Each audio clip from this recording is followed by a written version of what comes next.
Welcome back to another edition of Arizona Wildcats Insiders Podcast. I'm your host, Troy Hutchison, and we're in the middle of one of the best times of the year for college sports fans. Hands down. You have college football winding up, gearing up for November, and November college football, I know we're here, but November college football is some of the best football in ever. It's great. You have rivalry week. You have teams fighting for bowl games, upset specials, freshmen looking to make the name for themselves. It's a tremendous time of the year for college football, and Arizona sitting at 6-3. They're going to be going bowling. They have postseason locked in. They have extra football 100% locked in Tucson, Arizona. The football team is moving in the right direction.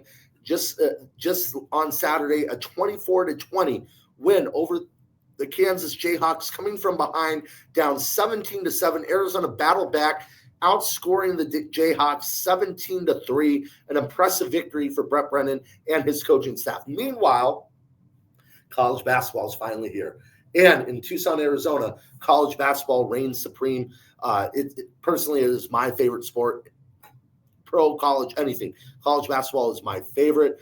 Tucson, Arizona loves college basketball. The Wildcats are one of the better teams in the country. You're going to have big-time matchups. Arizona's just played Florida not too long ago, beating the Gators 93-87.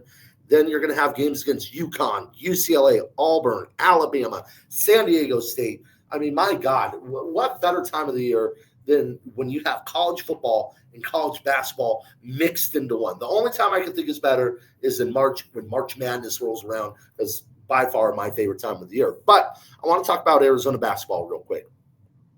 Arizona, they got the impressive win over the number 3 Gators. I'm sure that's going to change come Monday, the rankings there in the AP poll. But the 93-87 win over the Gators, Koa Pete having an amazing debut with 30 points, 7 rebounds, 5 assists. I mean, he looked damn near unstoppable. Jaden Bradley getting it done and really attacking Florida down the stretch of that game to help seal the Wildcats' victory with his 27 points.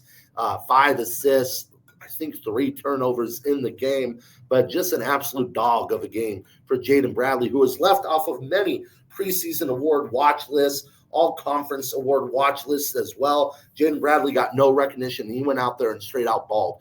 Arizona, though, it's one of the dangers of college basketball, especially when you're a team like Arizona that has 7 freshmen.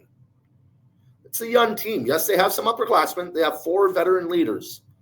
But, man, 7 freshmen, that's difficult to deal with. And you go from the high of the Florida game to playing Utah Tech. I'm not saying an upset would have happened or could have happened, but you never know when you're dealing with freshmen that, freshmen go from 1 to 100 real quick. The highs and lows of the emotions of college basketball and trying to get up for a team like the Trailblazers. It's difficult, especially when you have UCLA on the horizon. Yes, you have the NAU game in between that as well, but it's like, oh, man, let's just get to you. No, you got to go one game at a time. And I think Tommy Lloyd and his staff do a great job at emphasizing one day at a time, one team at a time, one practice at a time. And having the veteran leadership at Jaden Bradley, Anthony Del Rosso, they have 5 leaders, Evan Nelson, Toby Awaka, even Krivas, sophomore. I think that speaks volumes for this team, having those guys that these freshmen really listen to, because you could fall into danger of a trap game. But the Wildcats didn't do that. They took care of business, beating the Trailblazers 93-67. Really a complete game for Arizona. The first half was kind of sluggish, only up by 7, 44-37. 8 turnovers, just kind of a sloppy play. And I think that goes into not getting up for a game or just kind of overlooking an opponent. Arizona looked kind of sloppy, kind of young. Again, they're starting 3 freshmen in Yvonne, Koa Pete, and Braden Burries. And sometimes when you start young players, you're going to have sloppy play at the beginning of games. But credit to Tommy Lloyd and his staff. They made halftime adjustments. They got back on track, took care of the basketball. They finished the game with 11 turnovers. They had 3 the whole entire second half. As a team, they hit 7 3-point shots. Against Florida, they went 2 of 5.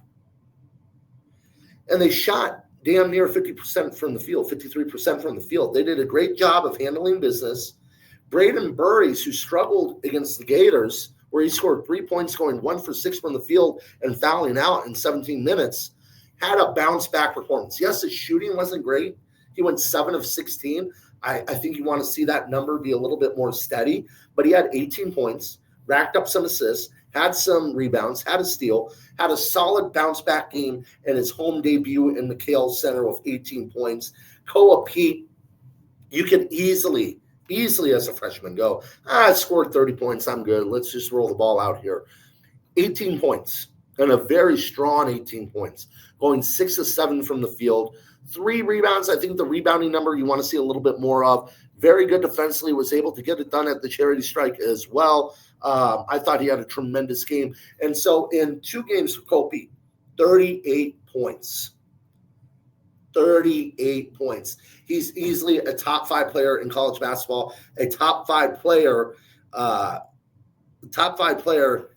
in the potential NFL draft coming up. NBA draft coming up, but just a tremendous performance. And then Jaden Bradley, only 8 points, but he didn't necessarily let the lack of scoring get to him. He was a steadying force. Again, that's why you have these veteran point guards. 8 points, 6 assists, 1 turnover. 1 turnover. That's what you want. You want a guy that can get the offense in rhythm, and then when you need him to take over games. And Jaden Bradley is that guy. Anthony Del Rosso, a nice bounce-back game after Florida, where he kind of struggled at times, had 18 points, hit 5 3-pointers, scored 15 points in a matter of 3 minutes, did a tremendous job there. And then lastly, Toby Awaka, another guy that struggled in the Florida game, got in a little bit of foul trouble, 12 points, 18 rebounders. I think if you look across college basketball, Toby Awaka is one of the best rebounding bigs in the country.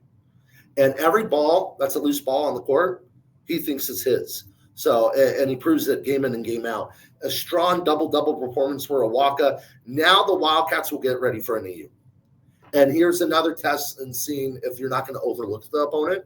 NAU probably won't beat Arizona, but will it be close? If it's close, it's a little worrisome. You don't want to play down to the level of your opponent, but you got to keep your head on right. You got to be ready, because UCLA is coming around the corner.